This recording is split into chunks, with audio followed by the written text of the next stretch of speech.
Magandang araw po, ako po si Ivana Victoria Malimban Mamarlo at ipapakilala ko po sa inyo ang isa sa popular Filipino games, ang Piko.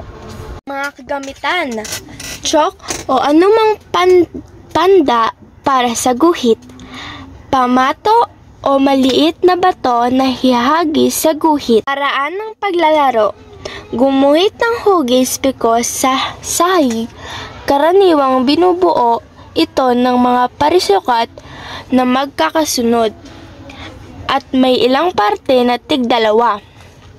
Ang bawat manlalaro ay may pamato, ihagis ito sa unang kahon.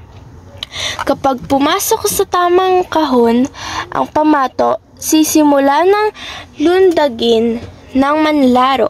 Ang mga kahon ng paa lamang ang ginagamit at bawal matakpan ang guhit. Bawal din matapakan o madaanan ang kahon na may pamato, kaya kailangan itong laktawan. Pagbalik sa simula, pupulutin ng manlalaro ang pamato nang hindi mawawala sa balanse. Kapag natapos ang unang kahon, susunod naman ang pangalawa hanggang matapos ang lahat ng kahon. Kapag nagkamali, nakatapak sa guhit, hindi pumasok ang pamato o nawala ng balanse, turn ng susunod na malalaro. Ang piko ay isang tradisyonal na larong panlabas na madalas lariin ng mga bata noon.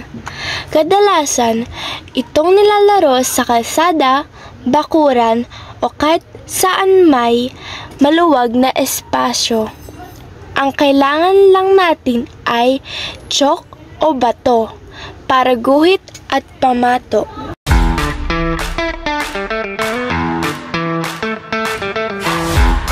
Ang manlalaro na unang makatapos sa lahat ng kahon nang walang pagkakamali ang siyang panalo. Sa kabuuan, ang piko ay hindi lang basta laro kundi bahagi rin ng ating kulturang Pilipino.